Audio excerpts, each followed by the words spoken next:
Hello நண்பா, நம்ம இப்ப பார்க்க போற அனிமேட் பேர் shouting to the heavens episode number 2 தான் பார்க்க போறோம். அதுக்கு மேல புதுசா யாராவது வந்திருந்தீங்கன்னா மறக்காம லைக் பண்ணுங்க, சப்ஸ்கிரைப் பண்ணுங்க, ஷேர் பண்ணுங்க. இப்போ எபிசோட் 2 பார்க்க ஆரம்பிக்கலாம். போன எபிசோட்ல என்ன நடந்ததுன்னா, வானிலை ரொம்ப மோசமா இருக்கான, வெளில போறது ரொம்ப கஷ்டமா இருக்கான, சேஃபான இடத்துல இருக்குங்கிற மாதிரி நியூஸை சொல்லியிருப்பாங்க.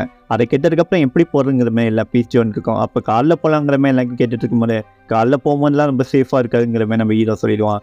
வழக்கம் போல நம்ம ஹீரோட்ட டொம்பிள் பண்ண அவன் வந்திருக்கான். அவன் பேர் என்னன்னா லீனே வச்சுக்கலாம். இனிமே லீ என்ன சொல்றான்னா, டேய் உன் கார் வாடகைக்கு வாங்கினது, அதனால ஓடாது, என் காரெல்லாம் அதுமே கிடையாது, என் கூட வரவங்களாம் வாங்குற மாதிரி சொல்றாங்க. அதுக்கப்புறம் சொன்னதுக்கப்புறம் அந்த லீ கூட கொஞ்சம் பேர் போக ஆரம்பிக்கிறாங்க. அப்ப நம்ம ஹீரோ கூட கொஞ்சம் பேர் இருக்காங்க. அடுத்த சீனை கட் பண்ண வானிலை எல்லாம் ரொம்ப மோசமா இருக்கிற மாதிரி இடத்துல காட்டுறாங்க. இருக்கிற சிட்டி இல்லாம தண்ணியில முழுகிற மாதிரி இருக்கு.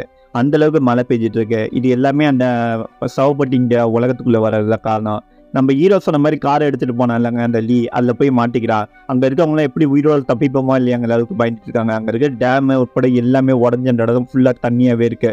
அப்போ தூரத்துலேருந்து ஏதோ ஒன்று போட் வர மாதிரி இவங்க கண்ணுக்கு தெரியுது. அதை பார்த்ததுக்கப்புறம் என்ன எங்களை ஹெல்ப் பண்ணுங்கிற மாதிரி அந்த இடத்துல காருக்குள்ளே இருந்து கத்திட்டு இருக்காங்க. அந்த போட்டில் யார் வராங்கிறத பார்த்தா நம்ம ஹீரோ தாங்க வந்துட்டு இருக்கான். நம்ம போட்டை எடுத்துட்டு நம்ம ஹீரோ சேஃபாக தான் வந்துட்டு இருக்கான். அவங்க நம்ம ஹீரோ கூடயும் சில பேர் இருக்காங்க. நம்ம ஹீரோவும் அங்கே கார் இருக்கிறத நோட் பண்ணிதான். அதுக்கப்புறம் போட்டை அப்படியே பறக்க வச்சு கூப்பிட்டு வந்துருக்கான். நம்ம ஹீரோ டிரைவிங் ஸ்கில் வேற லெவலில் தான் இருக்கு.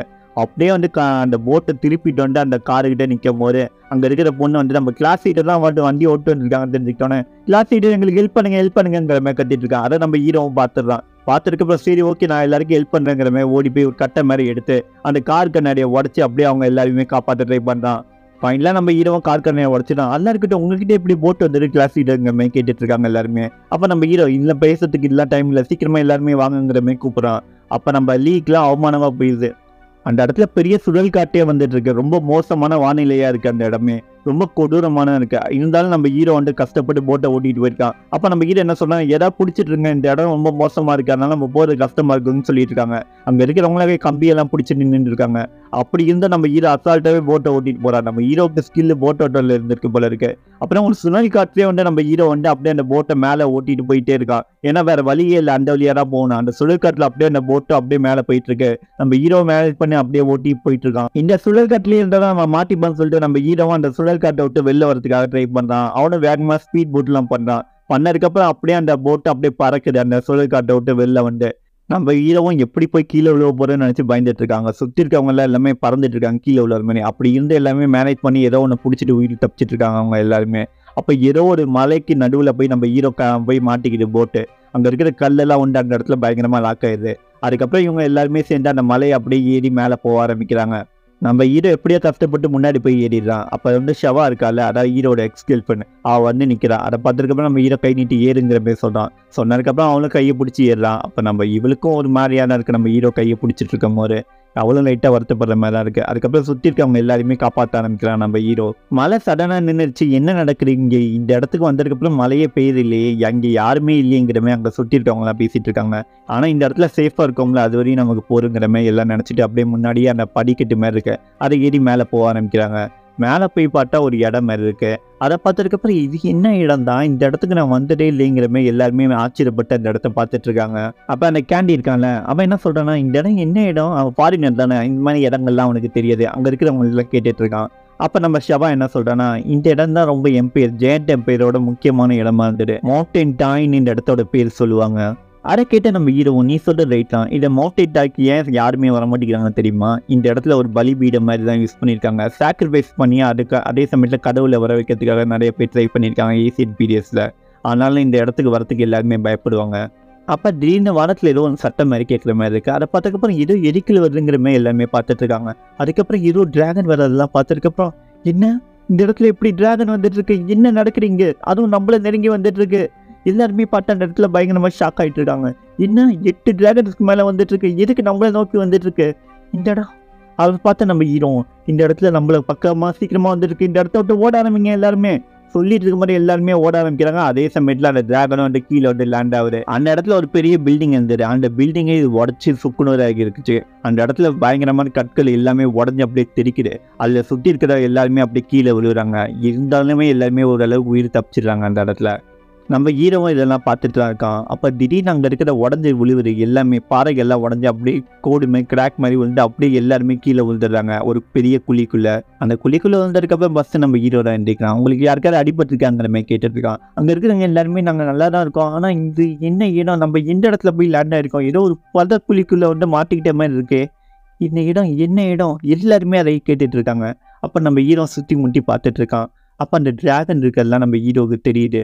அப்போ நம்ம ஹீரோ முன்னே நடந்து போயிட்டுருக்கான். அப்போ என்ன சொல்லிட்டு இருக்கான்னா, எனக்கு ரீசெண்டாக இப்போ நடந்தது எல்லாத்துக்குமே இந்த டிராகன் தான் காரணமாக இருக்கும்னு நினைக்கிறேன். வெதர் சேஞ்ச் ஆனதுலேருந்து எல்லா பிரச்சனைக்கும் இந்த டிராகன் தான் காரணமாக இருக்கும். அதனால எல்லாருமே கேர்ஃபுல்லாக இருங்க, யாருமே தனியாக போகிறீங்க, எல்லாருமே சேர்ந்தே போகலாங்கிற மாதிரி முன்னே நடந்து போயிட்டே இருக்காங்க. அங்கே நிறைய ஸ்டாச்சுஸ்லாம் இருக்குது, அதெல்லாம் எல்லாருமே பார்த்துட்டு பிரம்மாண்டமாக பார்த்துட்டு வந்துட்டு இருக்காங்க. அப்போ அங்கே இருக்கிற ஒரு பொண்ணு என்ன கேட்குறேன்னா, கண்ணாய் போட்ட பொண்ணு, கிளாஸ் லீடர் இது என்ன இடம், ஆக்சுவலாக இவ்வளோ ஸ்டாச்சு இருக்குது, எல்லாருக்கிட்டையும் சிலையில் ஏதோ பேட்டர்ன் இருக்கிற மாதிரி இருக்குது. அதை பார்த்ததுக்கப்புறம் நம்ம ஹீரோவும் ஆமாம் இல்லை ஏதோ ஒரு பேட்டர்ன் இருக்கிற மாதிரி தான் இருக்குது. அந்த பேட்டர்ன்ஸ் எல்லாமே ஏசியன் லெட்டர்ஸில் இருக்குது. எனக்கு தெரிஞ்சு ஜெயண்ட் எம்பையரோட ப்ரீவியஸான இந்த ஒரு சீக்ரெட் பிளேஸ் தான் இதுன்னு நினைக்கிறேன். ஆனால் இந்த இடத்துக்கு நம்ம வர்றதுக்கு காரணம் என்னன்னு எனக்கு தெரியல. இந்த இடத்துல ஏதோ ஒன்று தப்பாக இருக்குது. இந்த ஏசியன் பேட்டர்ன்ஸ் எல்லாம் பார்க்கும்போது கண்டிப்பாக இது சாக்ரிஃபைஸ் பண்ணுறதுக்கான இடமா தான் இருக்கும். இந்த சிலை தான் மையப்பகுதியாக இருக்கும். இந்த இடத்துல தான் சாக்ரிஃபைஸ் நடக்கிறதுக்கு நிறைய வாய்ப்பு இருக்குது. இது 5 கலர் பேட்டர்ன்ஸும் பேர் சொல்லுவாங்க இருக்குது. அதை கேட்டதுக்கப்புறம் நம்ம கேண்டி என்ன சொல்கிறேன்னா, 5 கலர் பேட்டர்ன்ஸ் தான் என்னங்கிற மாதிரி கேட்குறான். அதுக்கு ஷவா என்ன சொல்கிறேன்னா, இந்த இடத்துல நிறைய பீப்புள் கொண்டு இருக்காங்க ஏசியன் காலத்தில், அதுக்காக தான் இந்த 5 கலர்லேயே 5 சிலைகள் இருக்குது, இதான் 5 கலர் பேட்டர்ன்ஸ்கிற மாதிரி பேர் சொல்லுவாங்க. இப்படி ஒரு 5 சிலைகளில் வச்சுருந்தாங்க, நடுவில் ஒரு உயிரை எடுத்தாங்கன்னா கடவுள் வருவாங்க, ஒரு மிட்டில் எல்லாமே நம்பிட்டு இருந்தாங்க. இவர் இப்படி சொல்லிட்டு இருக்கும்போது இன்னொரு பொண்ணை காட்டுறாங்க. அந்த பொண்ணு என்ன பண்ணுறான்னா, அப்படியே முன்னே நடந்து போக ஆரம்பிக்கிறா. அந்த சிலையை பார்த்து அப்படியே ஏதோ மெய் அவளை மறந்து போயிட்டு இருக்கா. போய் அந்த சிலை மேலே லைட்டாக கையை வைக்கிறா. வச்சதுக்கப்புறம் அங்கே என்ன நடக்குதுன்னா, ஏதோ ஒரு லைட்டு மாதிரி அடிக்க ஆரம்பிக்குது, அதாவது ஸ்பார்க் மாதிரி அந்த சிலையில் அடிக்க ஆரம்பிக்குது. அடித்து அதை பார்த்ததுக்கப்புறம் இவன் பயந்து அப்படியே பின்னாடி ஓடி வந்துடுறா. அப்புறம் என்ன நடக்குதுன்னு நம்ம காட்டுறாங்க. அதில் இருக்க ஏசியன் லெட்டர்ஸ் எல்லாம் மேலோ மேஜிக்கல் பவர் மாதிரி கிரியேட் ஆகிட்டு இருக்கு அந்த இடத்துல. அதை பார்த்தப்ப அவள் பயந்துடுறா. நான் எதுவுமே பண்ணல, நான் லைட்டாக தொட்டு அதுக்கு என்ன ஆகிட்டு இருக்கு இதுங்கிற மாதிரி பார்த்துட்டு இருக்கா. அங்கே இருக்கிற ஒவ்வொரு சிலையாக ஆக்டிவேஷன் ஆக ஆரம்பிச்சிருது. ஃபஸ்ட்டு இப்போ ஒரு சிலையை தொத்துருப்பால, இப்போ எல்லா சிலையும் ஆக்டிவேஷன் ஆகி அதோட ஏசியன் லெட்டர்ஸ் எல்லாமே ஆக்டிவேட் ஆகிற மாதிரி காட்டுறாங்க. ஹீரோ ஒரு போர்ட்டல் மாதிரி அந்த இடத்துல கிரியேட் ஆகுது இந்த லெட்டர்ஸால். அதை நம்ம ஹீரோ இதெல்லாம் பார்த்து, இது அந்த டயக்ராமில் ஏசியன் புக்கில் வந்துடல, அந்த டயக்ராமில் இருந்துரு, அதாவது 8 போர்ட்டல் கிரியேஷன் அப்படியே அதை பார்த்துட்டு இருக்காங்க. அந்த இடத்துல ஏதோ ஒரு வழி மாதிரி உருவாகுது. அதை சுற்றி இருக்கவங்க எல்லாருமே பார்த்து பயங்கரமாக ஷாக் ஆகுறாங்க. அப்போ திடீர்னு அந்த டிராகன் ஆக்டிவேஷன் ஆயிடுது. அந்த போர்ட்டல் கிரியேட் ஆனவனிங்க ஆக்டிவேஷன் ஆனதுக்கப்புறம் பார்த்ததுக்கப்புறம், இந்த டிராகன் எந்திரிக்குதுப்பா, எல்லாருமே ஓடி போங்கப்பா, இந்த டிராகன் ஏதோ நம்மளை பண்ணிடுங்கிற மாதிரி எல்லாமே அந்த இடத்துல பயந்துட்டு இருக்காங்க. அப்போ நம்ம ஹீரோ என்ன சொல்கிறாங்க, யாருமே பேனிக் ஆகிறீங்க, எல்லாருமே சேஃபாக தான் இருக்கோங்கிற மாதிரி சொல்லிட்டு இருக்கான். அப்படி இருந்து அந்த டிராகன் அப்படியே சங்கிலி இழுத்துட்டு போக ஆரம்பிக்குது அந்த சவப்பட்டியோட. அதெல்லாம் நம்ம ஹீரோவும் எல்லாத்தையுமே பார்த்துட்டு இருக்காங்க. சுற்றி இருக்காங்க எல்லாருமே பயந்துட்டு இருக்காங்க. அந்த இடத்துல ஏதோ ஆயிரமா அந்த சங்கிலியில் பட்டு எல்லாருமே அந்த இடத்துல படுத்துடுறாங்க.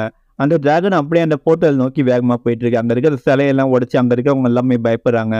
அந்த சவப்பட்டி எடுத்துட்டு அப்படியே முன்னாடி போகும்போது எல்லாருமே இன்னும் ரசம் பொருங்கிற மாதிரி பார்த்துட்டு இருக்காங்க. அப்போ எல்லாருமே தள்ளி ஓடி போக ஆரம்பிக்கிறாங்க. அப்போ அந்த சவப்பட்டி திடீர்னு ஓப்பன் ஆகுது. ஓப்பன் ஆகி அதில் ஒரு லைட் மாதிரி அடிக்குது. அந்த லைட்டு இங்கே சுற்றி இருந்தாங்களே அவங்க மேலே எல்லார் மேலேயும் பட ஆரம்பிக்குது.